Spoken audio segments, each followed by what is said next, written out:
Welcome to the Owatonna Today Show, your community connection since 1991. I'm Linda Karnauskas, and I want to thank you for joining us on this beautiful Wednesday, November 2nd.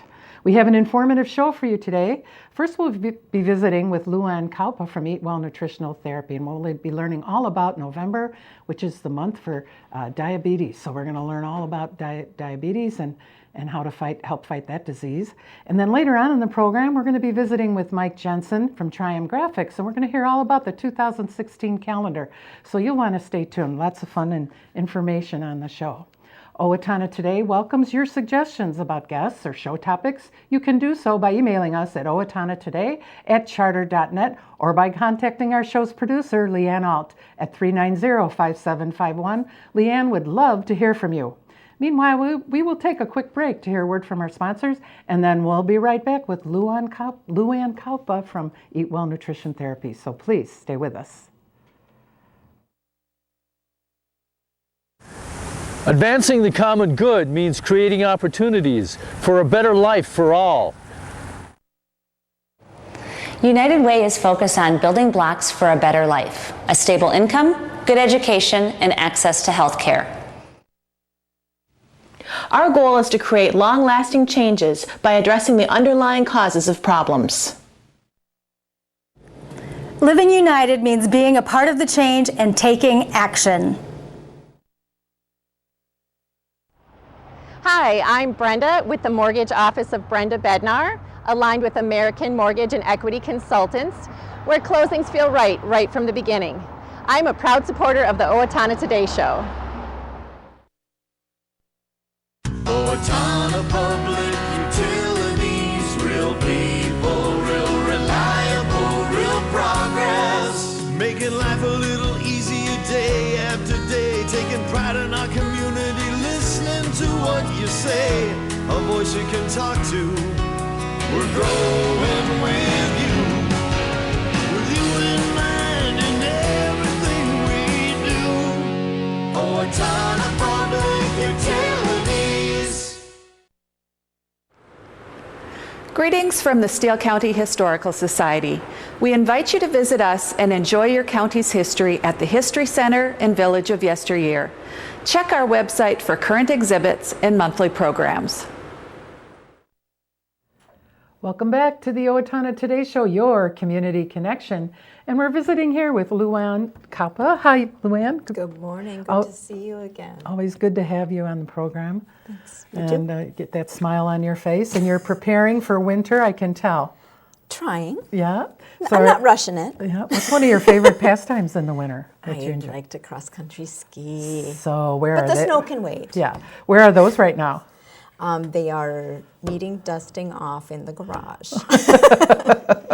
So what do you do in the meantime? Are you a walker? You know, I did get out and walk this morning. It's a little dark in the morning. I'm kind of looking forward to that falling back calendar thing, so it'll be a little lighter in the morning to walk. But it's so peaceful, though. It's kind of neat before everything wakes up. Yeah. So, well, good. Well, I hope to see you out and about on the trails and things this winter. So, yes. It's always good to have you. We're here to talk about November, which is National Diabetes Month, correct? Right. Diabetes Awareness Month. Or Diabetes Awareness Month, okay. And I found it quite humorous that a smile came to my face they have it in November. But there's no reason behind that? Not that I know of. It's been around, 30 years, the Awareness Month, and over that 30 years, we've really seen tremendous increase in number of adults with diabetes. In 1980, about 5% of U.S. adults had diabetes, and now it's about 20% of U.S. adults. So it's really become an epidemic, just like the obesity epidemic, and they're very closely tied. Right. But I think November's a great month. Kind of keeps your mind on the ball, so to speak. We hope. Yeah. We hope. Maybe I shouldn't be having that. Yeah, it's a hard month. Right. Let's talk about the different kinds of diabetes. There are basically two. Well, there's three kinds of diabetes. The most common diabetes is type 1 diabetes, and type 1 diabetes is an autoimmune disease. generally affects children, but not always. I see it in young adults up till age 30, maybe a little later, but not usually after that. And type 1 diabetes is insulin dependent. You must be on insulin shots once or twice a day or on a pump to manage your diabetes, because the pancreas literally shuts down and is not, or the beta cells in the pancreas are not working any longer. Type 2 diabetes, on the other hand, is very much lifestyle related, and 85 to 90% of diabetes cases are type 2 diabetes. And then we also can have gestational diabetes, so diabetes of pregnancy. Okay. And not all, I think it's somewhere between 30 and 50% of gestational diabetes become type 2 diabetes within 5 to 10 years if lifestyle isn't addressed. But it just can happen in pregnancy and never happen again. So, what is diabetes? Diabetes is an endocrine disorder where the pancreas that's supposed to be responsible for controlling blood sugars pretty tightly. Normal blood sugar ranges are between 80 and 120 in normal pancreatic function. And when diabetes happens, the pancreas is not secreting those cells or those cells to create that insulin in a timely fashion to keep those blood sugars in tight control. Long-term complications with uncontrolled diabetes are heart disease, kidney disease, nerve damage, and eye disease as well. So it's really a multi-system effects on the body and really ages a person tremendously. So if you have the autoimmune disorder, diabetes, which is type 1, right, and type 2, it affects your body the same way. Yes. Only the onset of one is beyond our ability to do anything about. Right. Type 1 diabetes is, they think it's usually a viral kind of infection that attacks the pancreas and destroys those cells. So they don't have insulin producing anymore. They do not produce insulin. Whereas type 2 diabetes, it's kind of like it's fallen asleep, it doesn't act when it's supposed to, and then when it acts, it doesn't all work. So lifestyle is really where we need to control that. And we know that obesity affects diagnosis of diabetes tremendously, but keeping physically active can help delay onset of diabetes. Just moderation in our food choices. It doesn't have to be much weight loss. Only 5 to 7% of body weight loss can really ward off diabetes in a sense. But that physical activity recommendations are 150 minutes a week. That's 30 minutes 5 times a week. It's not an hour at the gym. No. It's only 30 minutes, and it doesn't have to be all at once. It can be, 3 10-minute walks over the day, whatever. So yeah, there's some really important lifestyle things that can help control blood sugars as well as prevent or at least delay onset of full-blown diabetes. So explain to me a little bit about pre-diabetes. Say you hear, you're in the pre-diabetes range. Explain what our options are at that point. It's very close to when we have full-blown diabetes in terms of treatment, but we're borrowing time in a sense before that full-blown diagnosis, and we're screening for pre-diabetes much more now than we did 20 years ago, because if we can delay that onset, delay that start of any medications for treating diabetes, we delay other organ system problems as well. So pre-diabetes is just the pancreas is sluggish, but it's still working okay. It's able to control blood sugars fairly well, just not normal yet. It's not in that normal range. So it's just their blood sugars are starting to creep up a little bit. Can you comment on the two tests that would show that, or a couple of tests that would show that? A fasting blood sugar is often what's screened at a normal just chem panel when you go to the lab at the clinic. And a fasting blood sugar of over 140 is type 2 diabetes, is diagnostic of type 2 diabetes. If we can keep it under 120, that's fasting actually blood sugar we want under 100 preferably, but anywhere between 120 and 139 is pre-diabetes. Okay, all righty. And is there anything else that would help determine that, or is it basically if you just run in and they do a random blood sugar and it's over 200, that's diagnosis of diabetes. Okay. Right. Sometimes they might want to run it again. They might want to check a hemoglobin A1C. And a hemoglobin A1C is a blood test that's really measuring the percent of your hemoglobin molecules that are bound to glucose instead of oxygen. And we like oxygen. It's kind of a good thing for our brain and our cells, whatever. So that hemoglobin A1C test is really a measure of what percent of that hemoglobin has been bound to glucose over the last 2 to 3 months. What tips, Louanne, could you offer to our viewing audience who may have this battle over the holidays with November coming and December? Keep physically active. I mean, I can't say that enough, and I know it's difficult. It's dark, and it's cold, and it's yucky, but getting physical activity on a daily basis, if you can, is really helpful. And just moderation with food choices. Eat more fruits and vegetables. Truly, eat more fruits and vegetables, and I know that's difficult as we don't have a farmer's market anymore. But just moderation with portion control and keeping that physical activity up. So anything you do is of help. Yes, anything you do is help, right.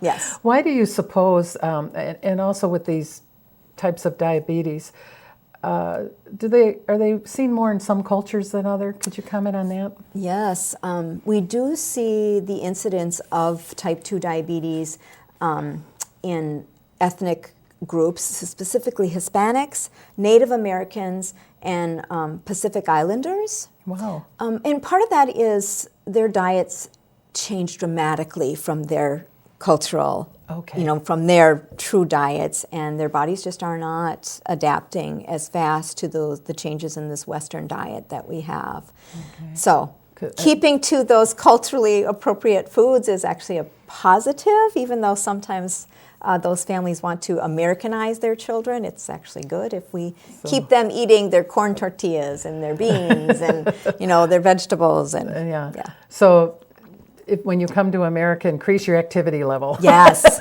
Well, and often that doesn't happen. It decreases compared to what they were doing in their own culture. But it can be the ever so slightly thing. Yes, right. And and it would help. Yep.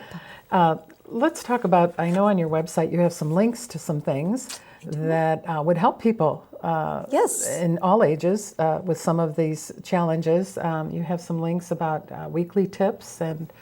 Yes, I do have, if you go to my website, eatwellnutritiontherapy.com, you can access weekly tips for menus or recipes, healthier recipes. There's also a link to all of our farmers markets, roadside stands, pick your own farms from the Minnesota Department of Agriculture. And I think the last tip is food recalls.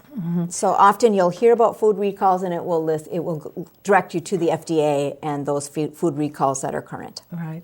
Now, just a quick tip for those during the holidays. What are some ways to fight those urges? Don't we all have them? I know, not say as I do. Do as I say. Yeah, right. I think that's where that physical activity can really help. Yeah. I mean, are you really hungry? Yeah. Or are you bored? Okay. Can you drink a cup of tea? Okay. Can you drink a glass of water? Would that help stave off some of that hunger? Grab a piece of fruit. Okay. Well, grab some carrots. Grab some vegetables. Okay, great. And during the winter months, where could someone stay active? Stay active. Yeah. We have tons of trails in Owatonna that are well plowed in the winter, so I encourage you to use the trails for walking, skiing, hiking, whatever. Okay. Thank you, and we look forward to seeing you again. Thank you much. We will take a quick break to hear a word from our sponsors, and then we'll be right back, so please stay with us. Hi, I'm Bev Cashman. I'm running for the House of Representatives in District 24A.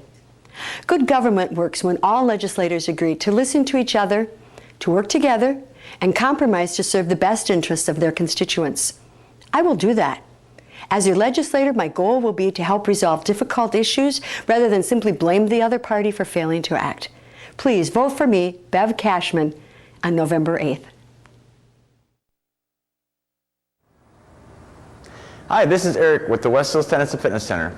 A heated swimming pool, sauna, running track, cardio room, basketball court, weight room, and 6 tennis courts are among the amenities you can enjoy at our facility.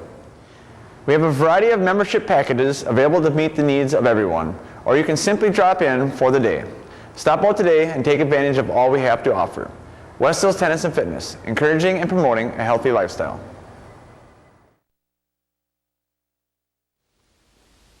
Hello, I'm Glenn Mager. And I'm Michael Mager with the Brick Mager Funeral Home and the Medford Funeral Home. At Brickmaker, we are privileged to have served the families of Steele County community for 118 years. Whether you choose traditional burial or cremation, we promise the tribute your loved one deserves with the peace of mind that you require. We are proud to be part of the Owatonna Today Show. Hi, this is Barry Gillespie, president of ERA Gillespie Real Estate, where our pledge is to save you money, save you time, and simplify your life. And we're proud supporters of the Owatonna Today Show.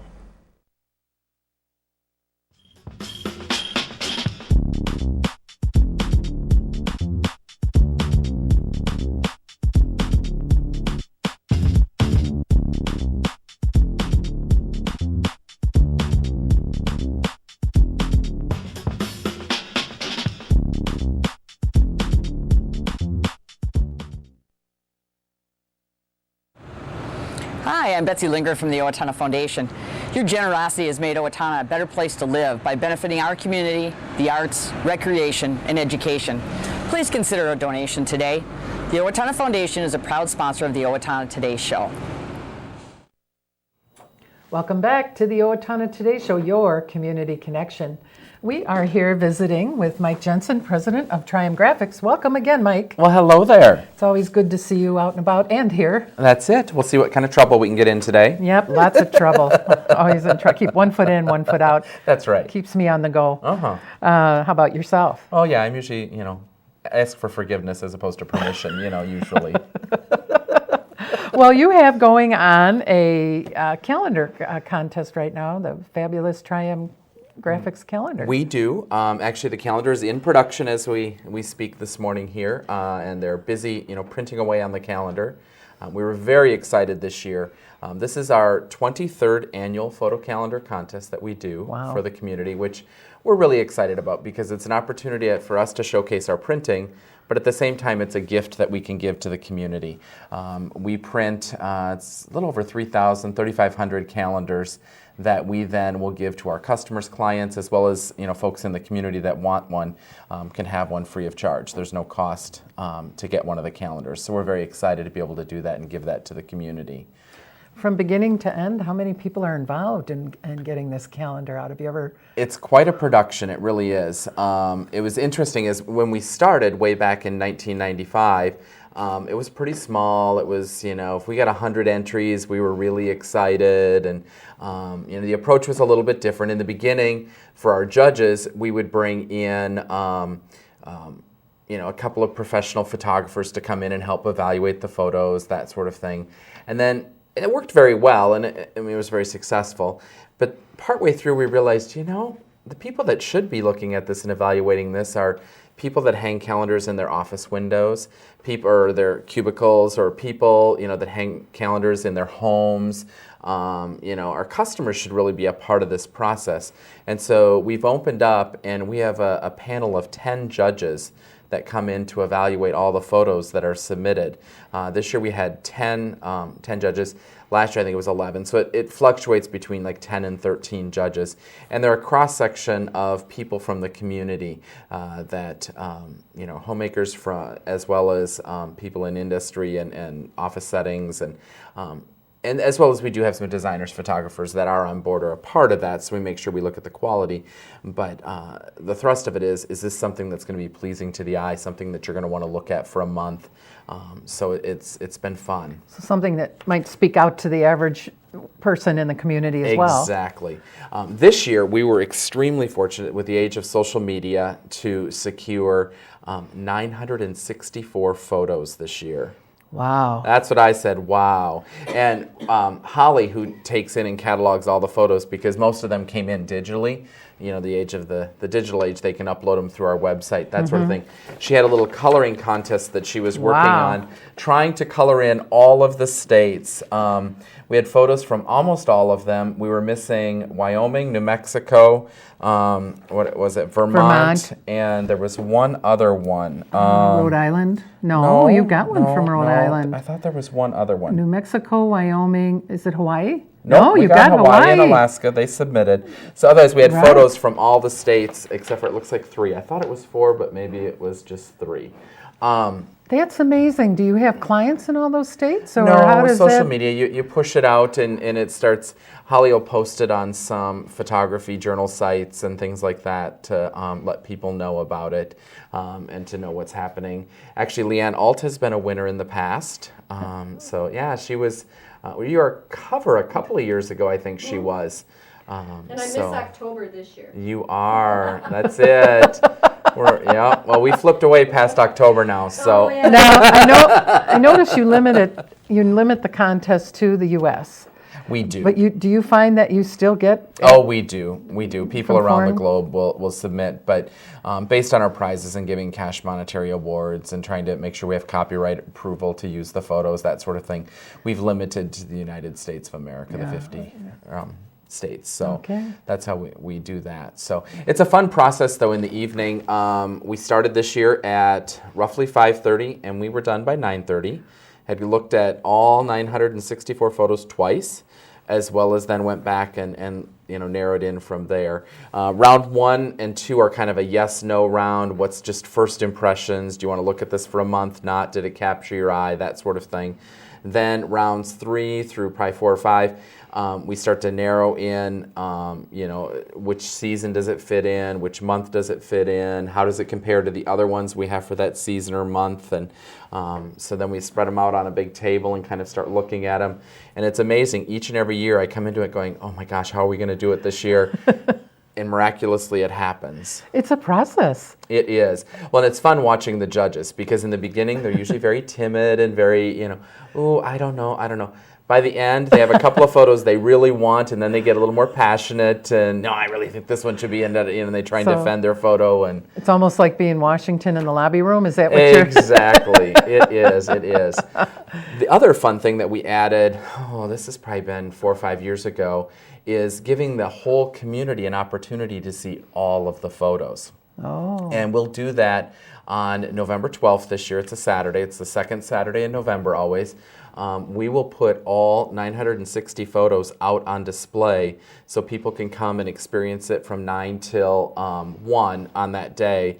They can come through and kind of judge for themselves and see how we did. And it's funny, as we're putting all of them up, we're like, oh, I don't remember this one, or I don't, even though we know we looked at every one of them twice, how that goes. It's not just an open house, though. You have things there for the whole family, correct? We certainly do. One of the things we added last year with much success, and we're really excited again this year, is Santa's Workshop. We do a whole activity area, and we've been able to bring in the Owatonna Arts Center, Trinity Nursery School, Cedar Kids, Owatonna Early Childhood Family Education, as well as new this year is the Owatonna Public Library is joining us. And we have kids' activity stations where they'll make ornaments, do different crafts. One of the really, really special things for kids, and I can't say enough about this, is they get to write a letter to Santa. And I don't know if you knew, we have a direct connection to the North Pole. You are kidding me. And if they write a letter to Santa at our open house, Santa writes them back. No. Yeah, they get a letter from Santa. Oh, so be sure to bring your children, grandchildren out.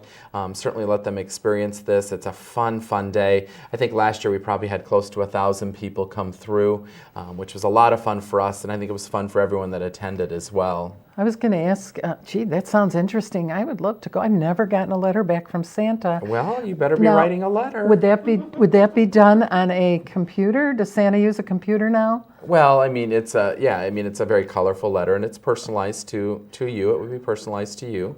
Okay. Yes, and he embraces technology. He does. He does. Well, that's great, because he has to get with the times. Oh, he is, The world is such a small place now. Right? Now, and there's an opportunity for dress up too? There? Well, we have the photo booth that will be on site, and we do usually run a fun contest with that. Everybody that gets their photo taken in the photo booth, we put them out on Facebook, and the one with the most likes gets a chance to win Christmas cards from us. Wow. And so, if you look at the flip side, we have some really cool, fun Christmas cards that they can get, with their photos. One of the new things that we get to do this year is you actually can have your photo printed on your envelope. Interesting. Wouldn't that be cool So to get the- an envelope or Christmas card with your photo right on the envelope? Wow, that's great. Yeah. So lots of activities for young and old alike. We also bring in a number of demonstrators that will highlight the various arts of stamping, scrapbooking with our Studio Getaway side of our store. Kathy brings in some folks, and there's some new projects or product out called Tailored Expressions, which has been receiving rave reviews, and so we're excited to demonstrate that, show that. There's also this kit that Kathy had where she had you get a packet of paper, and out of that packet you can make, I think it was like 50, 60 different cards out of this one packet of paper, and so they'll be demonstrating how to do that, how to have some fun crafting that way. So your staff and everyone there gets involved. Oh, most definitely. We're certainly all involved, and that's November 12th, so it's a week from Saturday, and runs from 9 until 1, and so we encourage folks to come out. We actually bumped it up an hour earlier. It used to be 10 to 1, but with the volume of people, we thought we'd go an hour earlier, because then a lot of people will go to all the different crafts sites that are around, and that way they can hit those as well, and we can make that all work. Quickly, we're going to run out of time, but how many people visit based on past years? Well, last year exploded with the whole Santa's Workshop, and normally we were at about 400 or 500. I would say last year we were nearing 1,000, so we're anticipating those kinds of counts again. So, well, congratulations. Well, thank you for all you do for our community and through Tri-M as well. It's lots of fun. So we appreciate you. Thank you. Thank you. We will take a quick break to hear a word from our sponsors, and then we'll be right back, so please stay with us. Amy Swain Hearing Centers is a proud sponsor of the Owatonna Today Show. I'm Dr. Amy Swain, and I want everyone to hear better.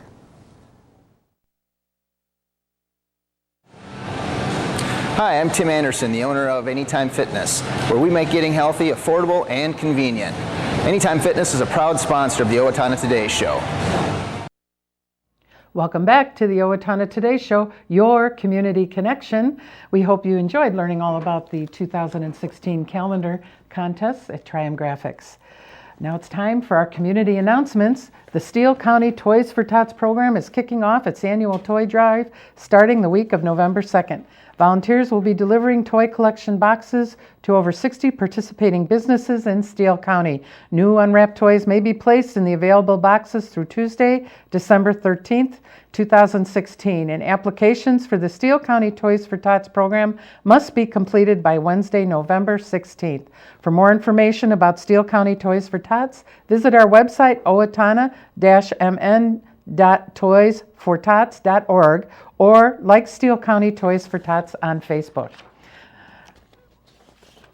2016 Auxiliary Holiday Bazaar is Friday, November 4th, 9 a.m. to 4 p.m., and Saturday, November 5th, 8 a.m. to 2 p.m., and this is out at the Alina Health Owatonna Hospital.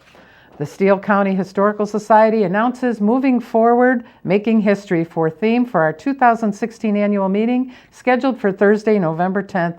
The evening will begin at 6 p.m. with dinner, followed by business meeting at 7. Meal tickets are $20 per person, and spaces is limited, and you'll want to reserve that spot by November 3rd, and you can make a reservation online as well. Well, we want to thank you for joining us, and we hope you will join us on Friday when we'll visit with the new Owatonna, the CEO of the Owatonna Chamber, and then we'll also be visiting a reprise of the Ron Shera interview, who's producer of the TV program Minnesota Bound. Until then, have a good day, and we'll see you on Friday.